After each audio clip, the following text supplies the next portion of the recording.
Emang midweek berasa banget ya, terutama buat Spurs sama Newcastle yang tumbang. Nesa kayak.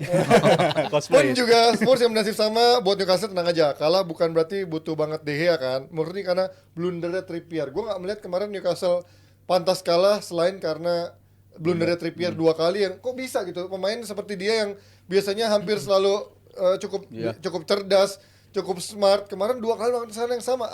Masa sih? Karena Trippier menurut gua enggak loh. Menurut gue iya. Iyalah. Dua Menurut kali enggak, Mas, hilang tapi dia. kalau kita lihat semangat ya Everton tuh gokil. Oh iya, tapi maksud gue itu Maksudnya kesalahannya sangat-sangat fatal dari Iya, lo kehilangan bola, serangan balik langsung gol. Bukan- Betul, gua iya. tahu yang pertama. Itu kayak Thiago Silva 2 minggu lalu kan begitu kan. Cuma maksudnya kita juga mesti mengapresiasi Everton yang kemarin main, wah itu iya, sampai Spartan lah. Spartan banget gitu. Cuman juga kita harus adil, Newcastle ini kan juga sedang tidak baik-baik saja kan. Back dia berantakan, nggak ada Tonali, striker mereka juga siapa Isak ya. Isak paling juga bagus lagi. sebenarnya dibanding Wilson ya. Iya, cuman kan juga lagi nggak baik-baik. Dengan keadaan seperti itu aja, ya dia masih bisa sebelum kemarin kalah itu bisa kalau nggak salah 2 atau 3 kali mereka menang lah, masih bagus. Tapi kemarin memang Everton kalau kita lihat ini kan 2 tim yang mengandalkan semangat sebenarnya. Kemarin Everton itu jauh memang menang semangat. Memang ada triggernya ketika Trippier, pemain yang menurut gue paling berpengalaman justru melakukan blunder. Kapten Akhirnya nih, di situ ya mereka udah nggak bisa ngapa-ngapain lagi. Everton tinggal layback, kemudian Newcastle coba cari gol penyeimbang, tapi mereka malah kebobolan dan sampai ada gol ketiga kalau nggak salah siapa gue lupa tuh yang Beto. ya Beto ya. Gue gak ngerti kenapa dia sangat berbeda mas. Menurut tuh formnya ketika di kandang sama tandang. Newcastle begitu di kandang kayak orang setanan gitu. Even lawan PSG, lawan siapa MU. Kenapa giliran di tandang mereka nggak sespartan itu mainnya. Justru malah kalah sama Everton yang kemarin baru kena pengurangan poin. Sekarang udah bisa naik sedikit dari zona degradasi kan. Kombinasi sih Ji, kombinasi antara tadi absen? cedera, absen, dan lo main berapa kali dalam sepekan sih? Kalau lo mungkin mengakali pemain cedera dalam satu partai seminggu kemudian masih bisa lah. Cuman lo kalau midweek main, weekend main, midweek main lagi, lo mainnya di Eropa juga di Liga Champion, terlalu berat gitu buat mereka. Terutama yang harus melapis itu kan pemain-pemain yang lapis 3 ya, bukan lapis kedua lagi, pemain-pemain Livramento lah, Las Calles, Livramento masih lumayan lah, Lascelles masih lumayan lah beberapa. Cuman kalau pemain tengah, Itu yang tengahnya siapa ya? Meli.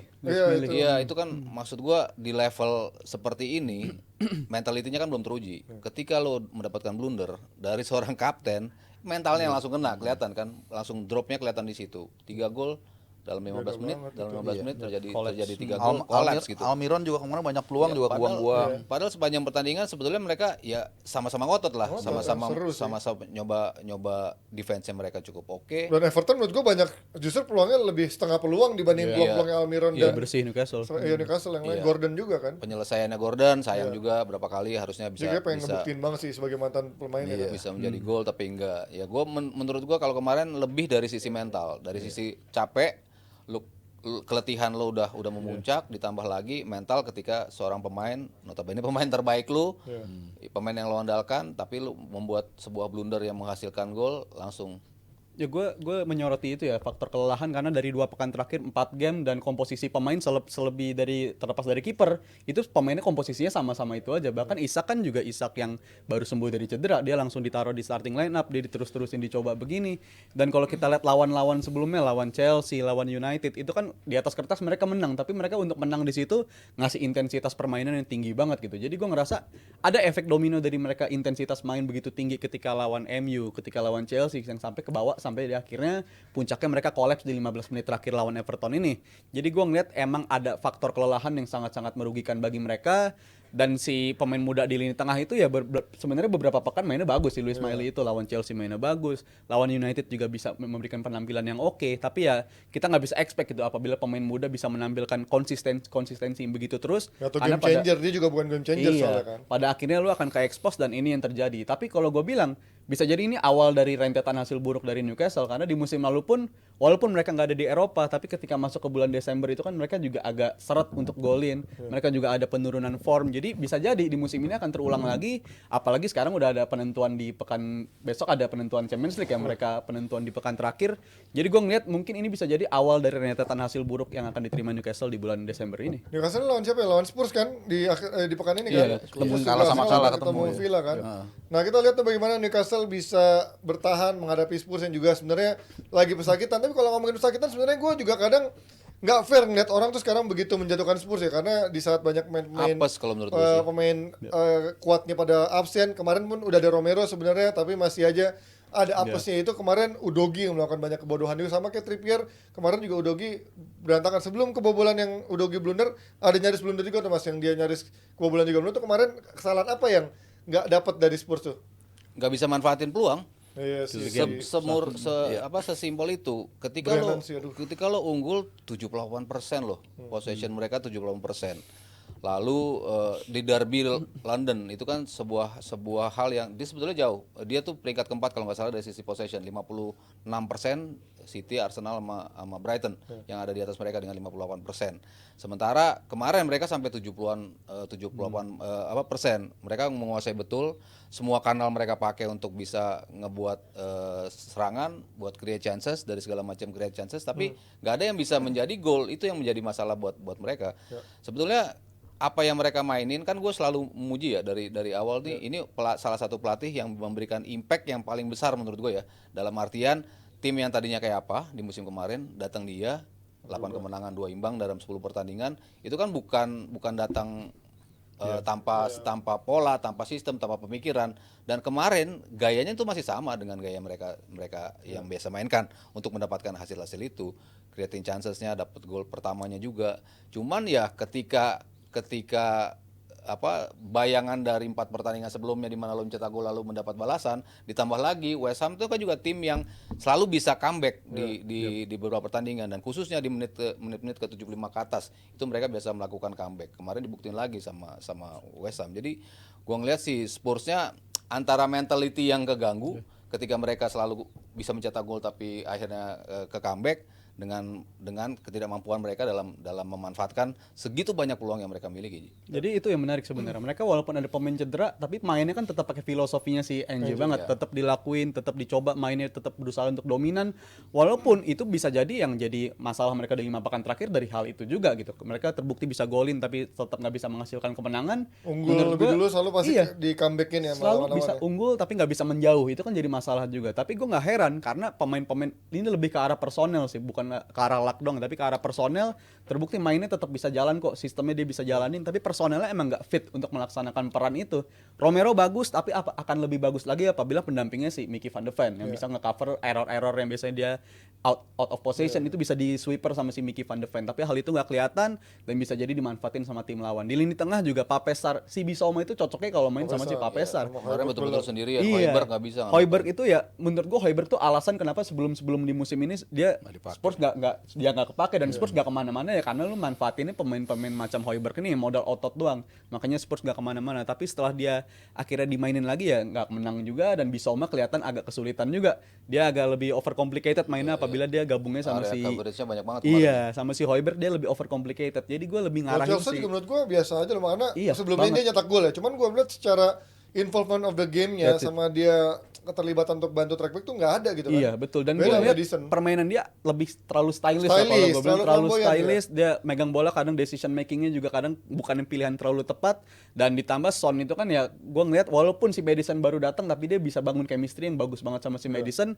itu yang kehilangan banget. Jadi gue lebih ngarahin ke arah personel, dari Maddison ke si Lo Celso downgrade, dari Højbjerg, dari Papesar ke Højbjerg downgrade, dari si Mickey van de Ven ganti bukan ke back murni tapi gantinya si Ben Davies itu benar-benar ditambah Udogi juga belakangan menurun ya pasca dia absen itu lagi, ya. Sekarang downgrade juga dari sisi performance dari sisi defense-nya terutama tapi kalau dari sisi offense-nya luar biasa. Dia ada di tapi mana-mana. Terlalu ngambil resiko juga Mas berapa kali kan, terlalu high juga nggak berani mungkin dia lambat lupa dalam transisinya, dia lupa nggak ada apa-apa di belakangnya.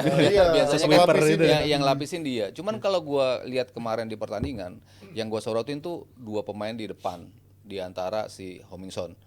Kulusevski one on one-nya berapa sih kemarin? Nggak ada sama sekali nggak berani masuk ke dalam kotak penalti. Sampai di ujung kotak balik lagi ke tengah. Dia kayak nggak mau memanfaatin tendangan kaki kiri dia. Selalu dibalikin lagi. Gua mencari tendangan kaki kanan, balikin lagi ke belakang. Di kiri Johnson juga susah juga untuk bisa masuk ke dalam kotak penalti. Jadi Son praktis nggak ikut terlibat dalam permainan gitu. Biasanya kan untuk ngebongkar sebuah pertahanan solid kan lo butuh operan-operan pendek ya. Arsenal master lah kalau kita lihat. 1-2 mampet, toto dari samping ada yang nongol gitu. Selalu bisa ada celah untuk bisa ngebongkar. Nah ini Spurs nggak punya itu. Untuk nge-build up luar biasa, sampai ke sepertiga terakhir luar biasa. Tapi begitu sampai ke sepertiga terakhir, nah itu pemain yang bisa masuk ke dalam, pemain yang bisa memberikan extra untuk bisa menciptakan peluang. Nah itu kemarin sama sekali nggak ada. Terutama di babak kedua ya. Babak pertama banyak peluangnya, tapi babak kedua mampet. Richarlison nih apa kabar? Menurut lo apa membuat Richarlison sekarang udah benar-benar nggak ada kontribusinya gitu? Kalau menurut dia gua? sih dari mulai dia 2 musim lalu atau 3 musim lalu ya ke Spurs ya. Tahun lalu. Musim lalu deh, 2022 ya. Gue masih inget tuh dia waktu Habis itu Piala Dunia ya. sebelum ini datang tuh dia. Spurs lawan apa K-League Stars apa gitu. Itu aja waktu itu masih Conte kalau nggak salah Oh deh. iya. Ya, era Conte. Oh yang Kelly Stars. Enggak yang pramusim ini. Enggak, dua pokoknya pertama kali Richarlison ke Spurs deh. Datang era Conte deh. Iya, dia daerah Conte kan. Dia sampai dia pertanyaan pertama aja gue masih inget dia bingung Conte. Gue coba di kiri, intinya dia mau ngomong gitu. Kiri nggak bisa, di sini nggak bisa, dan sampai detik ini sampai semalam pun dia masih nggak bisa ngapa-ngapain kan.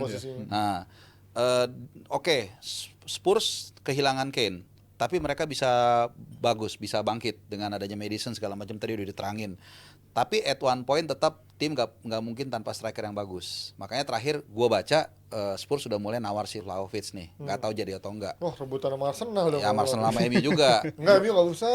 Tapi mereka memang Januari butuh. Iya, makanya itu mungkin itu salah satu solusi karena kemarin waktu lawan West Ham, nah itu gue juga menyoroti di small details yang menurut gue ya si bacanya apa sih Postecoglou ya. Postecoglou. Nah, menurut gue lu main home udah unggul 1-0, lu main dominan, tapi lu kok bisa nggak ada mungkin apa semacam instruksi yang memancing lawan gitu loh. Malah lu kasihkan nyerang dan ada kebobolan. Setelah itu apa West Ham kan layback ke belakang, ditunggu si Biosoma bolak-balik aja tuh di sepertiga garis itu tuh, nggak bisa ngapa-ngapain penuh. Nah, mungkin kalau small details itu bisa dibenahi sama si Postecoglou, ya tadi kayak dipancing lawan keluar atau apa, lu nggak terburu-buru, mungkin hasilnya beda. Sama kedua, butuh pemain striker murni yang emang saat-saat tertentu lu emang butuh gol gitu. Menurut gue sih itu, tapi ya overall Spurs menurut gue sih ya oke lah ya dengan segala macam problema tadi. Romero sempat kartu merah 3 pertandingan kalau nggak salah ya. Terus kemudian si Van de Ven dan macam-macam. Madison juga masih lama ya. Perisic juga masih lama. Iya, sekarang ada di berapa? Peringkat 4 atau 5 besar kan? 5 dia. sekarang. Oke lah. Berarti menurut lo ketika pemain-pemain udah balik, apakah ini akan bisa membaik atau menurut lo udah honeymoon periodnya Ainge udah hilang nih? Udah kelar gitu, udah selesai. Gua rasa akan membaik ya. Secepatnya para pemain itu membaik, ya permainan mereka secara hasil juga akan membaik. Sebenarnya Karena kalau secara- filosofinya yang dibawa iya, ya. secara permainan Performanya tetap sama. Iya, secara permainan pun juga kalau dibilang drop banget, collapse banget enggak juga kan. Mereka tetap bikin peluang Mereka sebenarnya. bikin peluang, dominan tetap jalan, tapi ya end produknya itu yang kehilangan. Dan bukan cuma end produk itu, sisi sweeper di lini tengah, petarung duo si Bissouma dan Pape-Sarr itu sayang banget lagi ngebangun momentumnya dapat. Mereka lagi dapat angin segar, tapi salah satu dari mereka cedera, disusul lagi Bissouma-nya si kartu merah itu. Jadi menurut gue momentum mereka sempat kebunuh di situ. Tapi gue harap di bulan ini secepatnya si Bissouma dan Sarr bisa main dari awal berdua lagi, mungkin hasil bagus juga akan balik lagi ke Spurs, ke arah Spurs lagi. Dan lawan Newcastle Mas, ini di kandang Tottenham menurut lo gimana nih? Karena Tottenham kemarin sebenarnya dari sisi permainan gak masalah, tapi Newcastle juga bukan tim yang enteng buat diajakin duel-duel seperti ini. Dan lini tengah akan menjadi duel yang menurut gue menarik karena Spurs selalu punya lini tengah yang bisa diajakin duel. Kalau ada Bissouma, Pape-Sarr mungkin udah bisa balik ya, gue nggak tahu. Udah, kemarin bisa main. balik kan. Nah, ini akan Kemarin menjadi menarik main lawan dia. Newcastle yang ada Joelinton dan juga Bruno Guimaraes di sana. Gue sih lebih ngarah ke Spurs ya. Ini tim jauh lebih konsisten dari sisi permainan. Ini kan permainan tiap dia kalah sama Chelsea, kalah sama Wolves, kalah lagi sama Aston Villa ya. Ya, Villa kalah 2-1 Ya. dan City.